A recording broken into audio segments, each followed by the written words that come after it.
My boxing family, good morning, good morning. What is up? It is your boy Martin, aka the Boxing Purist. You already know what it is, man. If you're not subscribed, make sure you hit that subscribe button, hit that like button, share this video with your fellow boxing community or your fellow boxing fans. Let's get right into this one. So, it's amazing, right? It's amazing how easy certain boxing analysts make it for us as content creators to create content that's going to get out there. It's almost like a gift to us, right? It doesn't bother some, call me petty, man, but when the boxing analysts, you guys know me, when they start setting different levels and different standards for each fighters, and it just seems like an emotional attack, when it seems like jealousy, when it seems like all of that, you know your boy Truth and Absolute just has to address those issues. Now, this time, who am I talking about? Surprise, surprise. Actually, no, it's not a surprise. Timbradley, Mr. Desert Storm, is at it once again. And who's he talking about this time? I don't even have to say. You guys already know who he's talking about. He's speaking about none other than Saul Canelo Alvarez. Now, this time, what does he have to say? Okay, let's just dig a hand into a shoebox at this point, because anything that the man does, you want to hate on it. Now, I'm about to get into the topic, but it surprises me from somebody like a Timbradley who had a decent career. And I mean, let's face it, man, we don't talk about this enough.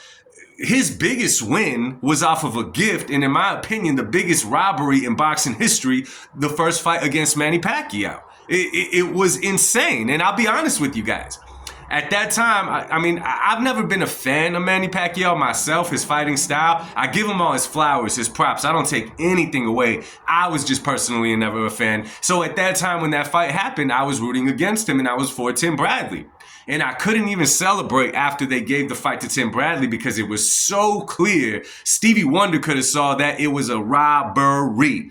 Now let's get right into this one. So in a recent interview, like many interviews that Timbradley does, he took shots at Canelo once again. And he said, Canelo Alvarez, don't run from Terrence Crawford the same way that you ran from David Benavidez, right? So then Timbradley goes off to say, you're the top guy. These dudes are calling your name out. If you have confidence in your skills, then you should step up to the plate. All this craziness that Timbradley is talking about. And this is the craziest part, right?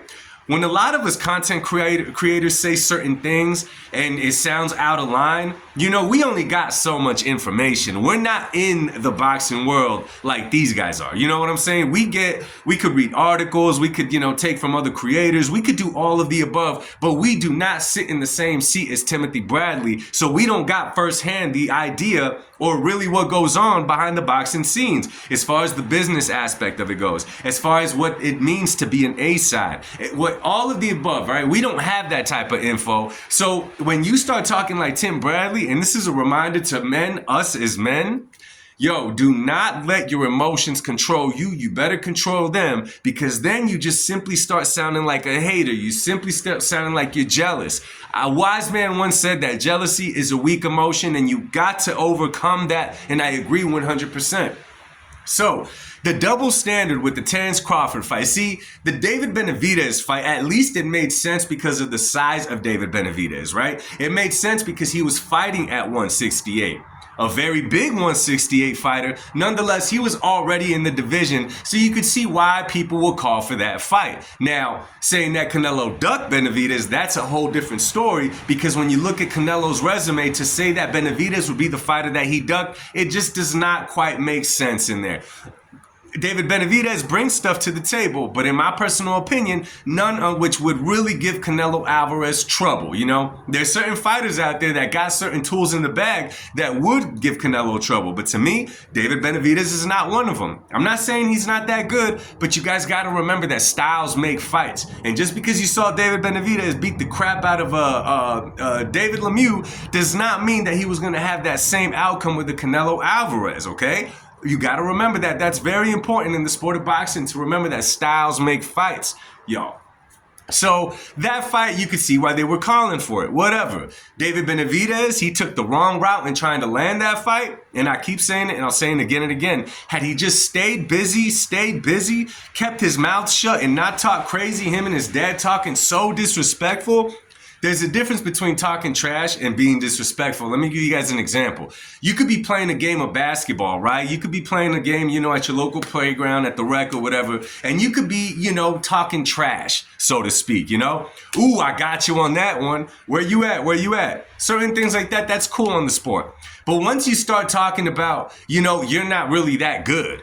Your best fight came off of you were using steroids. All this and that. Now you're just being disrespectful. When you start talking like an A-side to a man that stayed busy and earned his front seat as Canelo Alvarez, now it's like, bro, at this point it's an opportunity to fight Canelo and you'll get rich off of it. Just look at Edgar Berlanga. Just look at Jaime Munguia. Look at all these guys. It was an opportunity that was given to them and Canelo presented it to them, okay? He made events out of it and all of that. So I'm going to say that maybe it was pity on Canelo's side, but nonetheless, David Benavidez talked himself out of that fight thinking that he was going to talk himself into the fight, okay?